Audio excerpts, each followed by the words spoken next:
ইমানের পথে অবিচল থেকে আমার মরণ যেন হয়। ইমানের পথে অবিচল থেকে আমার মরণ যেন হয়। আশা আসেনি সবার মুসলমান ইমানদার। এই জন্য ঈমান অনেক বড় দামি এক সম্পদ। সাহাবায়ে কেরাম এই ঈমানের জন্য নিজের জীবনটাকে বিসর্জন দিয়ে দিয়েছেন। সাহাবায়ে কেরাম এই ঈমানকে টিকিয়ে রাখার জন্য সন্তানকে এতিম বানাইছেন। সাহাবায়ে কেরাম এই ঈমানের জন্য নিজের আদরের স্ত্রীকে বিধবা বানাইছেন। নিজের জীবনকে বাজি রেখে হলো ঈমানকে রক্ষা করেছেন, যার কারণে সাহাবায়ে কেরাম আল্লাহর কাছে অনেক দামি এক সম্পদ হয়ে গেছে। আল্লাহর নবীর একজন সাহাবী হযরতে খুবাইব রাদিয়াল্লাহু তাআলা আনহু বড় অসহায়, অত্যন্ত গরীব সাহাবী।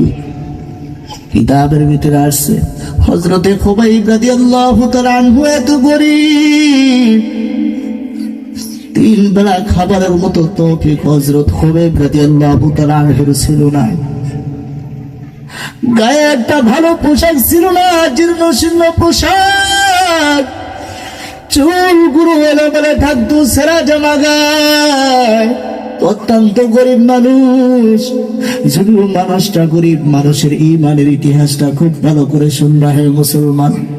কানের ভিতরে কে যেন আওয়াজ দিছে, মক্কার জমিনে আল্লাহ আব্দুল্লাহর ছেলে মুহাম্মদ নামে একজন নবী পাঠাইছে। আওয়াজটা কানের ভিতরে আসতে দেরি, নবীজিকে দেখার জন্য পাগল পারা হইতে হযরত খুবাইব দেরি করে নাই। দিলের ভিতরে তামান্না, আরে আল্লাহ বলে মুহাম্মদ নামে মক্কার জমিনে একজন নবী পাঠাইছে। আমি খুবাইব যদি এই দুইটা চোখ দ্বারা ওই মুহাম্মদের চেহারাটা একটু দেখতে পারতাম, আসলে সে সত্য নবী না মিথ্যা নবী না কেমনি নবী দাবি করতেছে যদি একটু দেখতে পারতাম। দীর্ঘদিন অপেক্ষার পর হযরতে খুবাইব রাদিয়াল্লাহু তাআলা আনহু লম্বা সফর করিয়া মক্কার জমিনে গিয়া হাজির। আল্লাহ নবীর দরবারে গিয়া হাজির।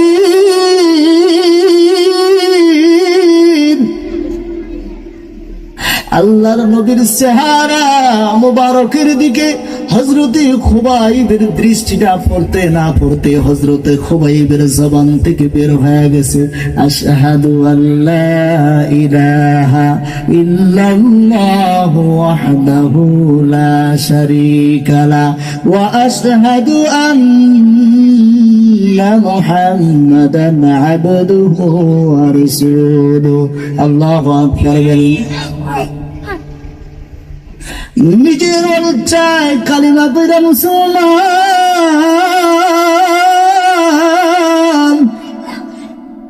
আল্লাহর নবীকে ডাক দিয়ে বলে, ইয়া রাসূলুল্লাহ, ইয়া হাবিবাল্লাহ,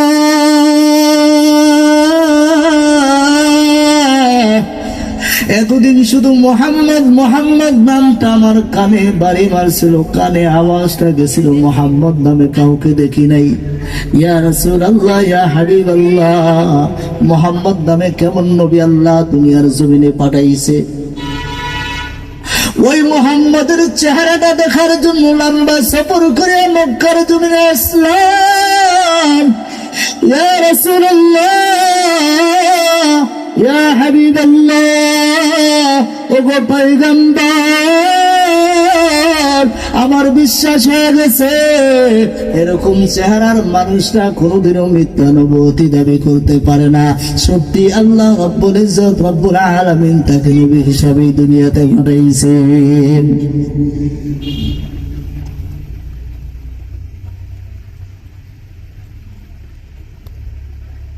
মাজান মাহতারাম হাজিরিন,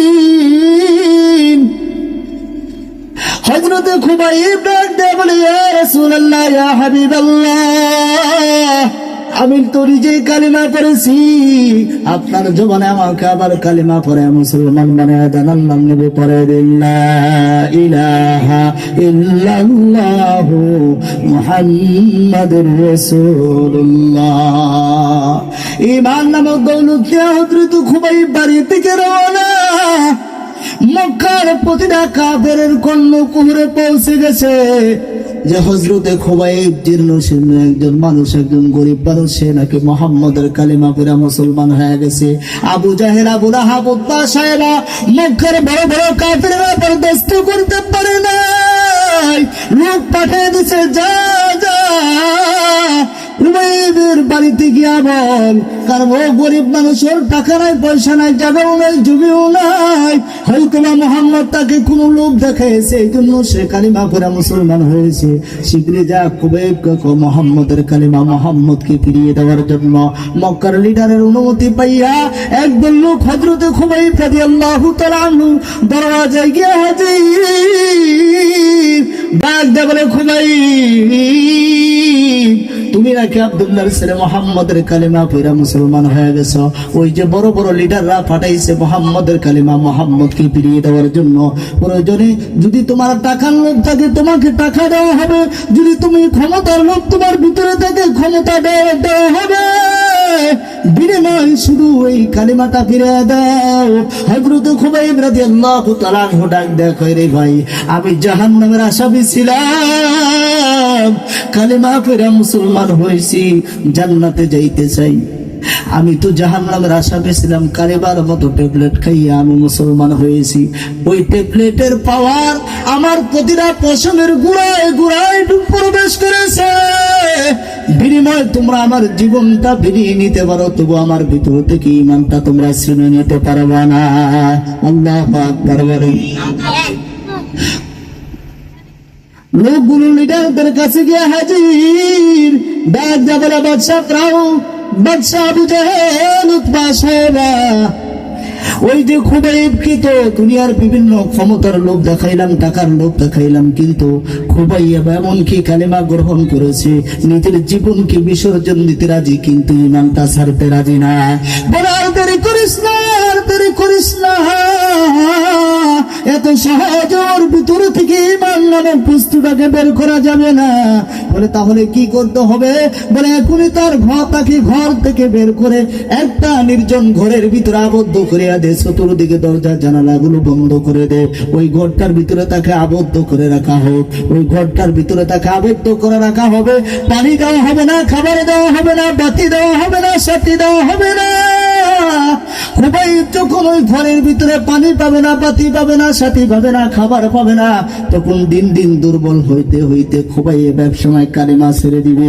ওদের দলের আর দেরি করে নাই, হযরত খুবাইব রাদিয়াল্লাহু তাআলা আনহুকে তার ঘর থেকে বের করিয়া একটা নির্জন ঘরের ভিতরে আটকে আবদ্ধ করে রেখেছে।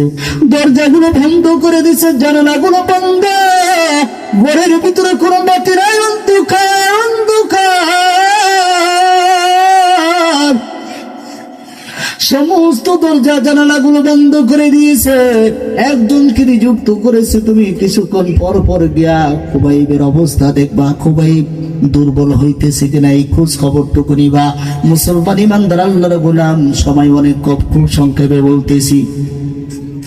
একদিন নয়, দুই দিন নয়, 7 দিন পর্যন্ত হযরতে খুবাইব রাদিয়াল্লাহু তাআলা আনহুকে তারা বেঈমানের বাচ্চা, বেঈমানের একটা ঘরের ভিতরে আবদ্ধ করে রেখেছে। খাবার দেয় নাই, পানি দেয় নাই, সাথী দেয় নাই, বাতি দেয় নাই।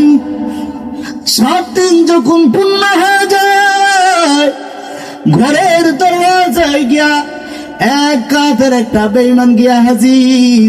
ডাক দেয়া কয়, খুবাইব কি খবর, ঈমান ছাড়বানি? খুবাইব ডাক দেয়া কয়, আমি তো ঈমান ছাড়ার জন্য গ্রহণ করি নাই। আল্লাহু আকবার বলেন।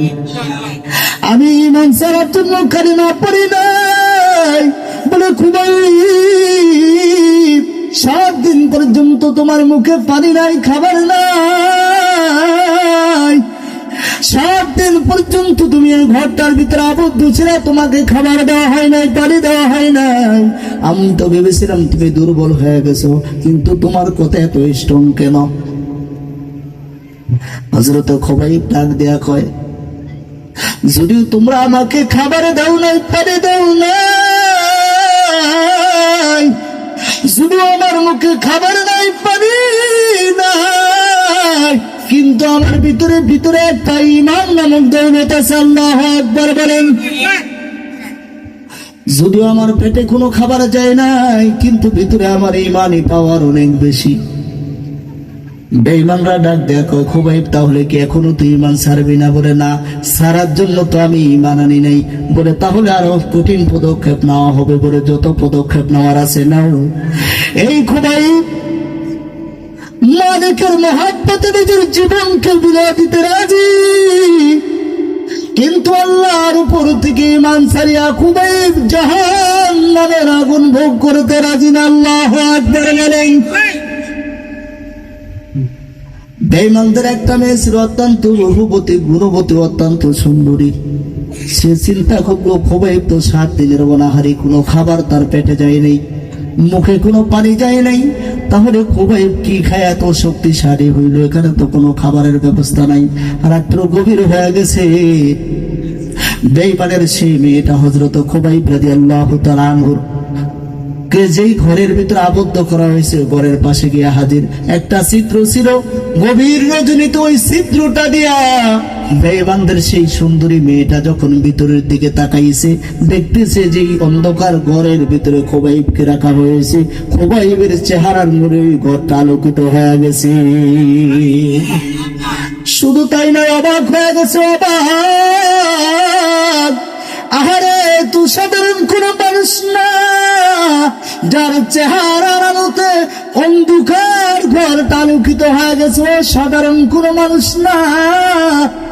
গভীর নজরে ভিতরের দিকে আবার যখন তাকাইছে, দেখতেছে উপরে আঙ্গুরের থুকনাগুলো ঝুলতেছে, আর খুবাইব একটা একটা করে নিতেছে আর খাইতেছে। রিজিকের ব্যবস্থা করেছেন কে? আল্লাহু খায়রুর রাযিকিন। রিজিকের মালিক কে? রিজিকের মালিক কে? চিল্লা বলেন, রিজিকের মালিক কে? রিজিকের মালিক আমার আল্লাহ।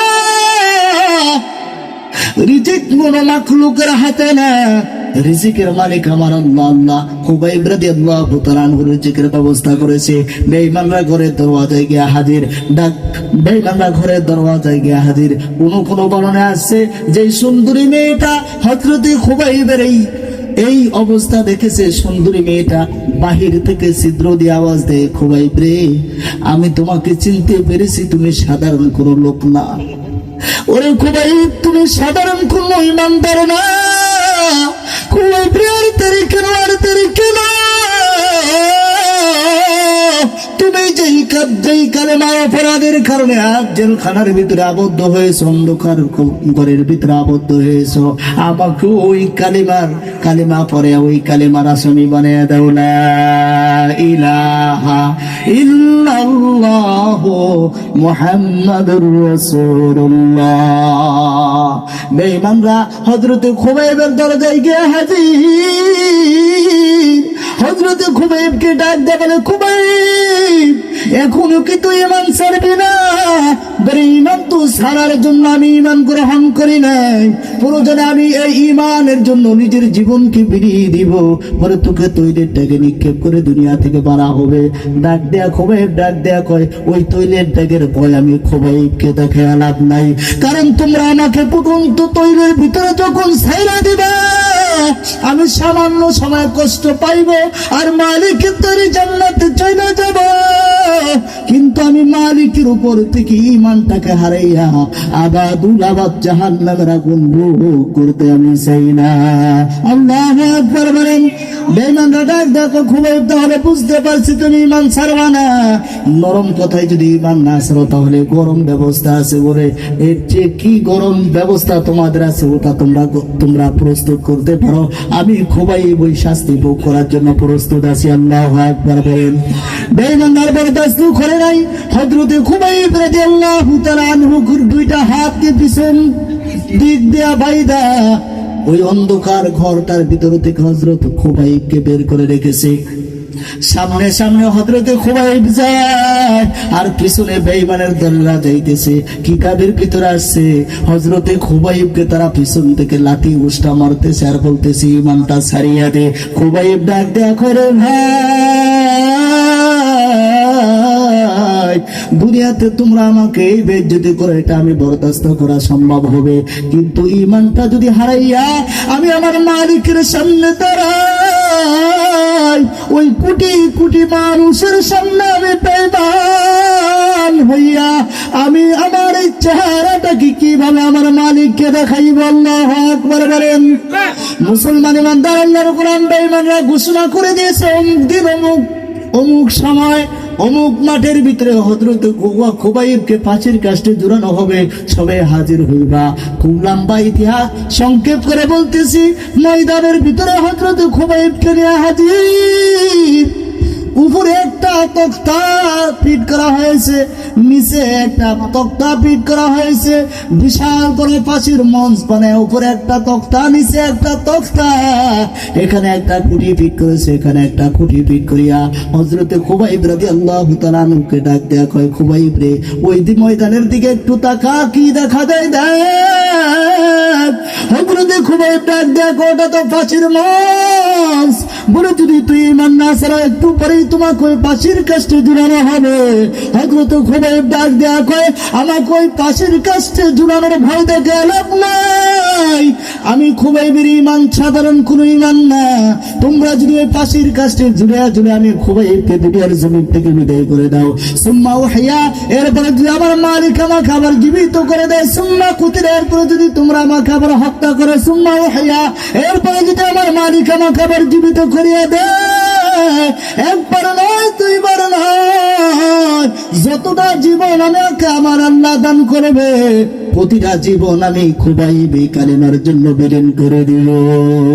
হযরতে খুবাইবের ডান হাতে একটা পেরাক মাইরা দিছে, বাম হাতে একটা পেরাক, ডান পায়ের সাথে একটা পেরাক মেরে দিছে, বাম পাউটাকে একটা পেরাক দিয়ে আটকে দিছে।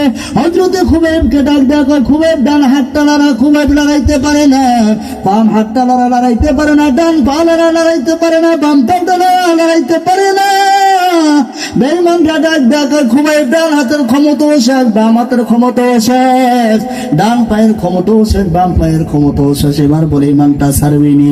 খুবাইব ডাক দেয়া কয়, আমার ডান হাতের ক্ষমতা শেষ হয়ে গেছে, কি আসে যায়, বাম হাতের ক্ষমতাও তোমরা শেষ করে দিয়েছো, ডান পায়ের ক্ষমতাও শেষ, বাম পায়ের ক্ষমতাও শেষ, কিন্তু আমি খুবাইবের ঈমানি পাওয়ারটা তোমরা কমাইতে পারো না।